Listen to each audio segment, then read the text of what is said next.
ძილის კუდა იყო ერთი ძილის კუდა ბიჭი. დღე და ღამე ეძინა, ხოლოდ სადილობისას თუ გამოიღვიძებდა ხოლმე. ძილის კუდას ვერც მამლის ყივილი აღვიძებდა, ვერც მახვიძარას წკრიალი. ერთადერთი მისი მტერი მზე იყო. ამოვიდოდა თუ არა, იმ წუთშივე სარკმელში შეანათებდა და ძილის კუდას აღვიძებდა. ისიც საწოლქვე შეძვრებოდა და ახლა იქ აგრძელებდა ძილს.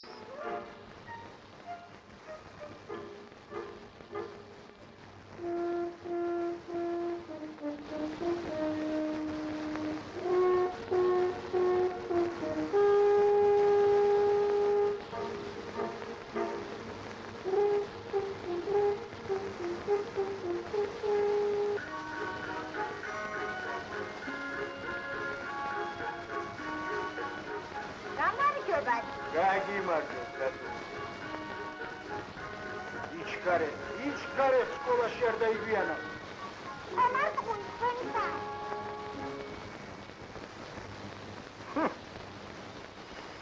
გარდინუგა, ჩემს სახელოსნოში არც ერთი საათი არ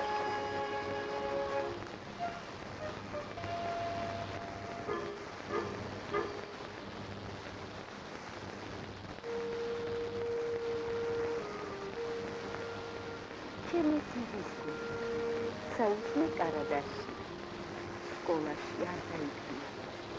ჩემი დედა.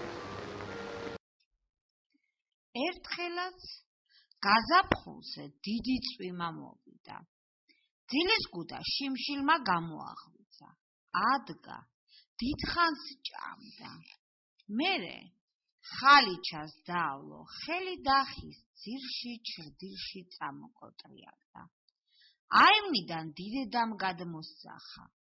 შვილო, ეზოში წვიმის გუბე დამდგარა. გზამიეცი წყალს თორემში, წიწილები დაიხრჩვებიან. რა დროს ეგ არის მეძინება? უპასუხა ძილის კუდამ და თვალები მოხვიჭა. ძილის კუდას პასუხი მზე შემოესმა. გაბრაზდა. ეს რა უქნარა ყოფილაო და თვალებში ჩააჭყიდა. ძილის კუდა ზანტად წამოდგა. ხალიჩა ჩრდილში მიათრია და ძილი გააგრძელა. ეგ ვერ გიშველისო, გაეცინა მზეს. ისევ ჩააჭყიდა თვალებში ძილის კუდას. ძილის კუდა ისევ წამოდგა, ისევ მიათრია ხალიჩა ჩრდილში და ისევ დაიძინა. მაგრამ მზე არ ისვენებდა. უკან დასდებდა ძილის კუდას და ისიც თავისი ხალიჩით ჩრდილს მიჰყვებოდა. ბოლოს ჩრდილმა ღობეს მიაღწია. სწორედ იმ ადგილას, სადაც წვიმის გუბე იდგა. ძილის კუდამ ვერ შეამჩნია და შიგ მოადინა ტყაბანი.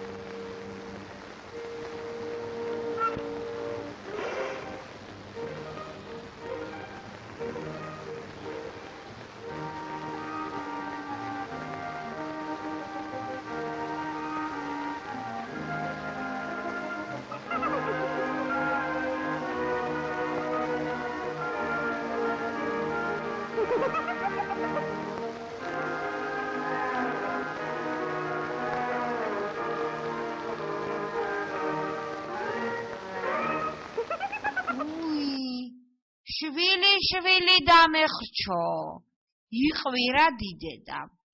სულ ერთია, ძილი დაახჩობს თუ წყალიო, გაიცინა მზე. ძილის კუდა კი გადარჩა, მაგრამ იმ დღიდან ძლიერ ეშინია წყლისა.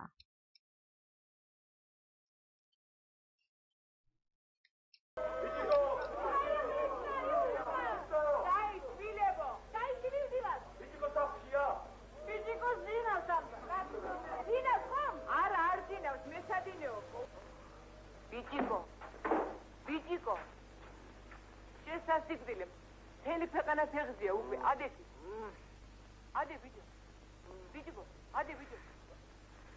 ბიჭიკო ზევით არ გიყურება ადი თუ მთელი ქვეყანა ფეხზეა ერთ-ერთი კაცი დამაწვინეთ რა მოგივიდა რა მოხდა ამისთან ვაი შენი არ გადარჩენა მოხდა ადი ციგნებს ჩავიჭერე რომ მოხლა ვიცოდე ადი ზევით ადი ბიჭო სარგანდელი ვიდგინა ჩაიჭრა გამოსებზე